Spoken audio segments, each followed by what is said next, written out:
আসসালামু আলাইকুম। বাংলাদেশ দ্বিতীয়বারের মতো ৫ই আগস্ট ২০২৪ স্বাধীন হয়েছে নতুনভাবে। আর এই স্বাধীনতার আনন্দ উদযাপন আমরা যে যার মতো করে করছি। এই যে আমি লাল সবুজে মুড়িয়ে হিজাব পরে আজকে ভিডিও বানাচ্ছি, এটিও কিন্তু আনন্দ উদযাপনেরই একটি অংশ। একইভাবে আমাদের বাংলাদেশে দেখা গিয়েছে যে, যে যার মতো করেই কিন্তু আমরা এই আনন্দকে উদযাপন করছি। কিন্তু এই আনন্দের মধ্যে এসেও একটি প্রশ্ন এসে বারবার আমাকে কুরে, কুরে খাচ্ছে। তা হচ্ছে যে, আমরা স্বাধীন হয়েছি সত্য, বাট সভ্য হয়েছি কতটুকু?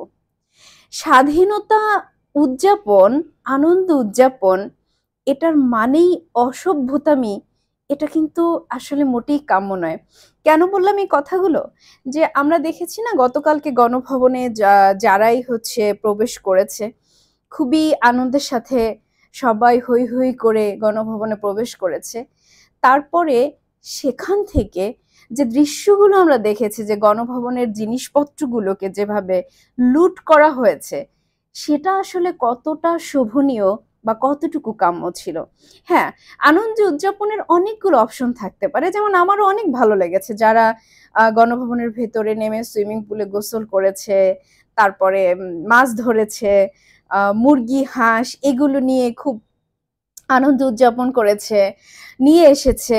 ওখানে রান্না করা খাবার সেগুলো খেয়েছে। তারপরে ফ্রিজ থেকে মাছ-মাংস বের করেও কেউ, কেউ নিয়ে এসেছে। এই পর্যন্ত মনে হয় খুবই আনন্দপূর্ণ। ঠিক আছে। আমিও ভীষণ রকম বা আমার মতো অনেকেই হয়তো ভীষণভাবে এই বিষয়গুলোকে আমরা এনজয় করেছি যে এভাবে আমাদের যে বিজয়কে আমরা উদযাপন করছি। কিন্তু দৃষ্টিকটুগত বিষয় যেগুলো, সেটি হচ্ছে যে ঝুলে থাকা সিলিং ফ্যান, সেটাও কাঁধে করে নিয়ে এসেছে। Double door fridge, single door fridge, বড়, বড় সোফা, এম এমনকি গণভবনের সাইনবোর্ডটি পর্যন্ত খুলে নিয়ে সেটিকেও নিয়ে যাওয়া হয়েছে। মানে এরকম কিছু দৃশ্য যা একেবারেই দৃষ্টিকটু। যেমন আনন্দের মধ্যে আরো কয়েকটি পার্ট রয়েছে যে কেউ, কেউ আম আ হাসিনা সরকারের হচ্ছে শাড়ি নিয়েছে। সেটি নিয়ে তারা আনন্দ উদযাপন করেছে। যেগুলো সত্যি মনে প্রশান্তি পাওয়ার মতো। কিন্তু এই যে দৃশ্যগুলো যে ঝুলে থাকা সিলিং ফ্যানগুলো খুলে তারপরে কাঁধে করে নিয়ে যে বের হয়ে গেলেন আপনারা, এরপরে যে যার মতো করে আম মানে বড়, বড় সোফা, ফ্রিজ এগুলো লুট করলেন। এগুলো আসলে কতটা মানে কাম্য ছিল, কতটা আ শোভনীয় ছিল। দেখুন আজকে এই যে আমাদের বিজয়, এটি আন্দোলনের মাধ্যমে হয়েছে, তাই না? ছাত্র আন্দোলন এবং পরবর্তীতে আ সমস্ত হচ্ছে জনতা মিলেই এই আন্দোলনকে বাস্তবায়ন করা হয়েছে এবং মহান আল্লাহ তাআলা আমাদেরকে জয় দিয়েছেন। আমরা বিজয় লাভ করেছি।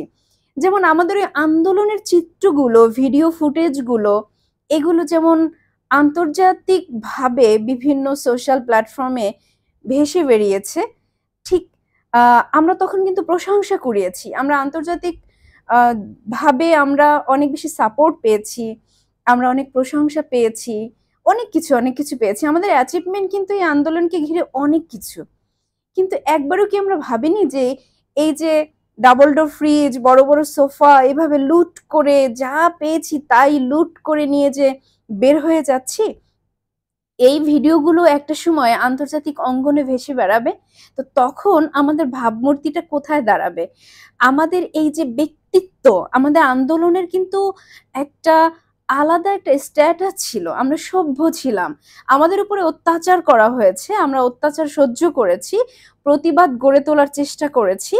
এইগুলোর কারণেই কিন্তু আমরা প্রশংসিত হয়েছি এবং মহান আল্লাহও আমাদের জয় দিয়েছেন। কিন্তু তারপরে যেই বিষয়গুলো আমরা করলাম, এই যে লুট, এটা আসলে কিন্তু আমি ব্যক্তিগতভাবে বা আমার মতো বলব যে সুশীল সমাজের অনেকেই এটিকে ভালোভাবে দেখেননি। হ্যাঁ, সেলিব্রেশন তো অনেকভাবেই হতে পারে। অনেক রকম হতে পারে। তাই না? যেমন শেখ হাসিনার ছবিকে নামিয়ে সেটা ফেলে দেওয়া হয়েছে। আ আমরা লাল সবুজ বেলুন উড়িয়েছি, আমরা রং উড়িয়েছি। আ আমরা যারা ধর্মপরায়ণ তারা ধর্মীয়ভাবে আল্লাহর কাছে শুকরিয়া আদায় করেছি। মানে এরকম নানান কিন্তু উপায় রয়েছে। বা এই আনন্দ প্রকাশের আরো হয়তো অনেকভাবে আমরা প্রকাশ করব ইন ফিউচার এ।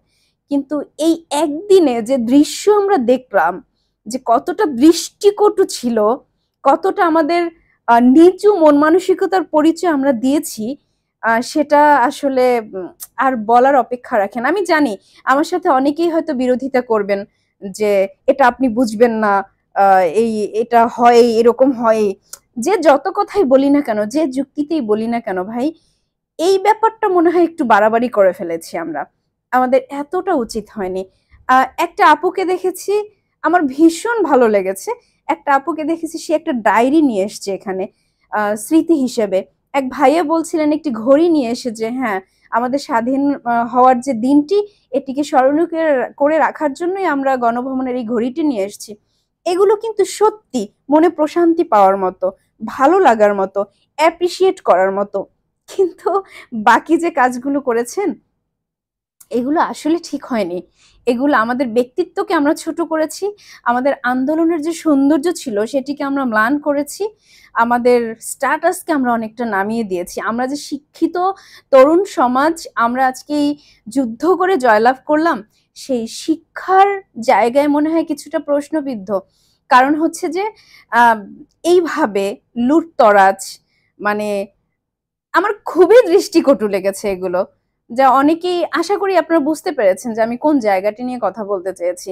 তো এই জায়গা থেকে একটি মেসেজই আসলে দেওয়া রয়েছে যে আমরা অবশ্যই দেখেন, আনন্দ উদযাপন করব, সবই করব, কিন্তু সবকিছুর একটা লিমিটেশন থাকা দরকার। অতিরিক্ত যে কোনো কিছু ভালো না, তার প্রমাণ তো এই ফ্যাসিবাদ, এই স্বৈরশাসক শেখ হাসিনা সরকার, তাই না? তিনি অতিরিক্ত করেছিলেন বলেই আজকে তার এই অধপতন, এক কথায়। তো এই যে এখান থেকেও তো আমরা শিক্ষা নিতে পারি যে অতিরিক্ত কোনো কিছু ভালো না। তো সেটা যদি আমরা একটু বিবেক দিয়ে চিন্তা করি, আমাদের শিক্ষার চেতনা দিয়ে চিন্তা করি, স্বাধীনতার চেতনা দিয়ে চিন্তা করি, তাহলে বোধহয় পরবর্তীতে আমরা এরকম কাজগুলো আর করতে পারবো না। হ্যাঁ, এরকম কাজগুলো করতে গেলে আমাদের মানে বাধা আসবে। ঠিক আছে? স্মৃতি রাখার মতো অনেক ব্যাপার আছে। ওই যে বললাম যে আপুটি ডায়েরি নিয়ে এসেছে, যে ভাইয়াটি ঘড়ি নিয়ে এসেছে, এরকম ছোট, ছোট জিনিসগুলো নিয়ে এসেছে। It's okay. এইটা স্মৃতি। হ্যাঁ, আমাদের আনন্দের দিনের স্মৃতি আমরা রেখেছি। এটা খুবই অ্যাপ্রিশিয়েট করার মতো। বাকি কাজগুলো অত্যন্ত নিন্দার, অত্যন্ত নিন্দাজনক। তো যাই হোক, আমরা যেন শিক্ষা নেই এই ফ্যাসিবাদ সরকার, এই স্বৈরশাসক থেকে, যে অহংকার, অতিরিক্ত বাড়াবাড়ি, জুলুম, অত্যাচার, এগুলোর পরিণতি কি হয় নিজ চোখেই দেখেছি। সুতরাং এই জায়গা থেকে আমাদের শিক্ষা নেওয়ার রয়েছে।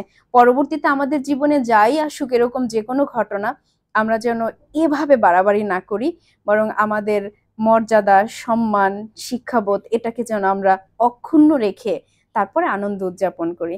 তো আমার কথায় আসলে কেউ কিছু মনে করলে নিজ দায়িত্বেই মনে করবেন। বরাবরই সত্য কথা বলার চেষ্টা করি। আর তাই আমরা যে কোনো ভুল করি না তা না। আমরা যুদ্ধে জয়লাভ করে যে আমরা কোনো ভুল করিনি তা না। আমরা ভুল করেছি। আর সেটাই মনে হয় যে আমাদের শুধরে নেওয়া দরকার। আর সেজন্যই আজকের এই ভিডিওটি। তো ধন্যবাদ। ভালো থাকবেন সবাই। আল্লাহ হাফেজ। আসসালামু আলাইকুম।